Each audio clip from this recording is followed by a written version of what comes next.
Salam sejahtera untuk kita semua. Perkenalkan, saya Justinus Joko dari SMK Negeri 3 Sukabumi. Kali ini pada video pembelajaran saya akan membahas materi peluang suatu kejadian dan frekuensi harapan. Ini materi matematika kelas 12 semester ganjil. Untuk bisa memahami dengan baik materi peluang ini, tentu kita membutuhkan prasyarat atau kita sudah mempelajari sebelumnya materi kaidah pencacahan, permutasi dan kombinasi, ruang sampel dan titik sampel, kejadian atau peristiwa. Oke, jadi kita kalau sudah memiliki pemahaman materi tadi, materi peluang suatu kejadian atau frekuensi harapan itu tidak akan terlalu sulit ya. Lanjutannya saja.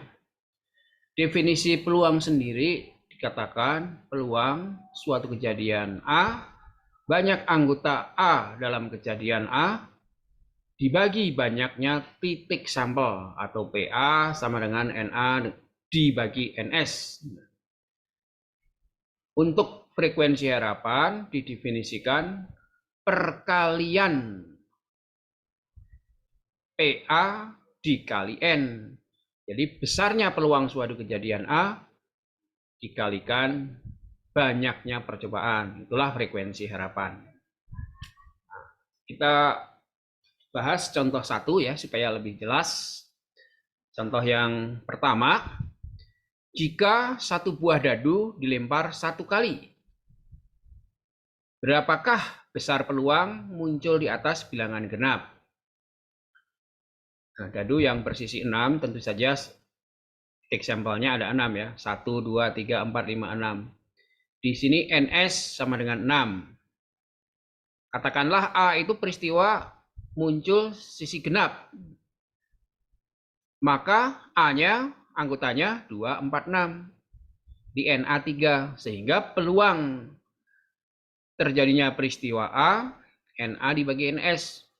3 dibagi 6 atau setengah. Kita lanjut dengan contoh kedua. Nah, yang agak berbeda sekarang ya. Jika 3 buah mata uang logam dengan sisi A dan G, angka dan gambar ya, dilempar satu kali. Tentukan besarnya peluang yang muncul di atas 2 gambar dan 1 angka ya. Nah, selalu kita mencari terlebih dahulu apa? NS ya.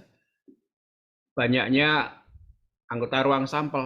Nah, kalau 3 mata uang dilempar tentu saja sisi yang bisa muncul di atas bisa angka-angka AAG, AGA, dan lain-lain.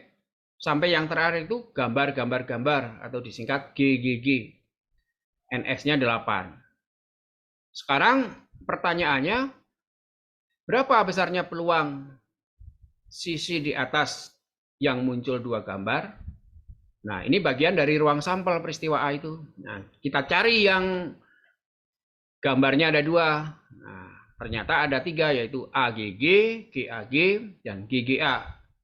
NA-nya sama dengan 3, sehingga PA-NA dibagi NS 3/8. Nah, mudah kan? Nah, kita lanjut contoh yang ketiga. Dari seperangkat kartu BRID atau remi ya, diambil sebuah kartu secara acak. Tentukanlah besarnya peluang kartu yang terambil itu kartu as. Berapa banyaknya ruang sampel kartu BRID ya? Kartu BRID itu ada 4 jenis, yang masing-masing ada diawali dari ya 2, 3, 4, 5, 6, 7, 8, 9, 10 itu kan. Kartu per nomornya ada 9, kemudian JGK as. Ya, kalau kita jumlahkan 13. Ada 4 jenis, 13 kali 4, 52. Jadi NS-nya 52 dari satu set kartu BRID. Misal A adalah peristiwa terambil kartu as. Berapa besarnya peluang? Nah, kartu as ini ada 4, jadi NA sama dengan 4. PA, NA dibagi NS, 4 dibagi 52. Jika kita sederhanakan 1/13.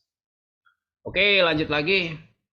Yang keempat, suatu kotak berisi 12 buah bola. 3 berwarna merah, 5 berwarna kuning, dan sisanya hijau. Nah, dari dalam kotak tersebut diambil 2 bola sekaligus. Tentukan peluang terambil kedua bola berwarna kuning. Yaitu dua-duanya berwarna kuning. B. Peluang terambil bola 1 kuning, 1 merah. Oke, pembahasannya ya. 12 bola. Diambil 2 bola. Di sini kita akan mengawali dengan menentukan banyaknya ruang sampel. Seperti pembahasan sebelumnya, kita pakai aja ini rumus kombinasi. Karena pengambilannya sekaligus ya. Kombinasi berapa? Kombinasi 2 dari 12. Karena bolanya 12 diambil 2. Kalau kita hitung, kombinasi 2 dari 12 itu 66. Jadi NS ini 66. Pertanyaan yang pertama, berapa peluang terambil keduanya warna kuning? Anggap ini peristiwa A. Bola kuning ada 5, diambil 2. Maka banyaknya kemungkinan susunan yang berwarna kuning itu kombinasi 5, 2. Kombinasi 2 dari 5 unsur ya kan? Bolanya 5, diambil 2. Nah, kalau kita hitung, kombinasi 2 dari 5 itu 10. Sehingga peluang terambil kedua bola berwarna kuning 10/66 atau 5/33. Kita bandingkan pertanyaan yang kedua. Nah, soalnya masih sama, hanya pertanyaannya yang berbeda. Yang terambil itu 1 kuning dan 1 merah. Anggap ini peristiwa B ya. Nah, 2 bolanya berbeda. Nah, untuk dapat terambil bola kuning, karena kuning ada 5 diambil 1, maka kombinasi 51. Bola merah ada 3 diambil 1, kombinasi 31. Menurut kaidah perkalian, kita kalikan banyaknya peristiwa B ya. Jadi kombinasi 1 dari 5 dikali kombinasi 1 dari 3. Setelah kita hitung dengan rumus kombinasi, hasilnya 15. Sehingga PB NB per NS sama dengan 15/66. Kita sederhanakan karena masih bisa dibagi 3 masing-masing, jadi 5/12. Nah, inilah cara menentukan peluang. Nah, kalau kita sudah belajar peluang, kita lanjut ke menghitung frekuensi harapan. Karena pada dasarnya, kalau sudah bisa menghitung peluang, frekuensi harapan itu hanya beda sedikit ya kan. Hanya perbedaannya, harapan itu dikalikan banyaknya percobaan. Jadi, contohnya, 1 buah dadu dilempar 100 kali. Ya, dilempar 100 kali ya. Tentukan harapan muncul di atas. A, bilangan genap. B, angka 6. Nah, kita hitung dulu peluangnya. Ruang sampel 6, muncul sisi genap itu 2, 4, 6, sehingga NA 3. Sehingga peluang muncul genap NA bagi NS 3/6 dan atau setengah. Sedangkan peluang B muncul sisi 6 1/6. Nah, sekarang masing-masing sudah dihitung besarnya peluang. Jika ditanya frekuensi harapan muncul angka genap dalam 100 kali pelemparan, ya PA kali N, setengah kali 100, 50 kali. Sedangkan yang B muncul sisi 6, itu 1 kan, jadi PB-nya kan 1/6. 1/6 kita kalikan 100, hasilnya 16,7 kali. Ya, kalau hasilnya desimal, nah kita bulatkan, misal 17 kali. Apa sih artinya frekuensi harapan? Nah, frekuensi harapan itu kira-kira gini, kalau misalnya kita melempar 1 buah dadu 100 kali, ya maka akan 50 kali nanti muncul mata dadu genap. Nah, seperti itu kan ya. Nah, coba kita bandingkan dengan soal kedua. Ya, ini mengenai pengambilan bola dari sebuah kotak, 5 bola berwarna kuning dan sisanya berwarna putih. Dari dalam kotak tersebut diambil 3 bola sekaligus. Jika pengambilan percobaan dilakukan 110 kali, tentukan harapan terambilnya bola 2 berwarna kuning dan 1 berwarna putih. Kita selalu menghitung dulu ya peluangnya, tapi sebelum peluang kan dihitung berapa sih banyaknya ruang sampel. NS karena bolanya aja 12 diambil 3, maka kombinasi 3 dari 12. Kalau kita hitung hasilnya 220. Sekarang peluang terambil 2 bola kuning dan 1 putih adalah peristiwa A.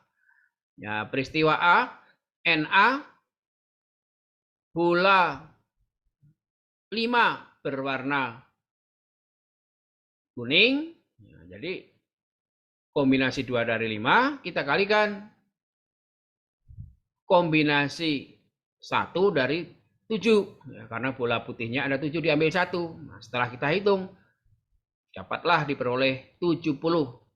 Sehingga peluang terambil 2 bola kuning dan 1 putih itu 70/220 atau 7/22. Nah, kalau ditanya frekuensi harapan, jangan lupa kita kalikan banyaknya percobaan tadi berapa kali. Ternyata dilakukan 110 kali, sehingga frekuensi harapan PA kali N 7/22 kali 110, 35 kali jawabannya. Nah, itulah beberapa contoh menghitung peluang dan frekuensi harapan. Mungkin cukup sekian aja pada video kali ini.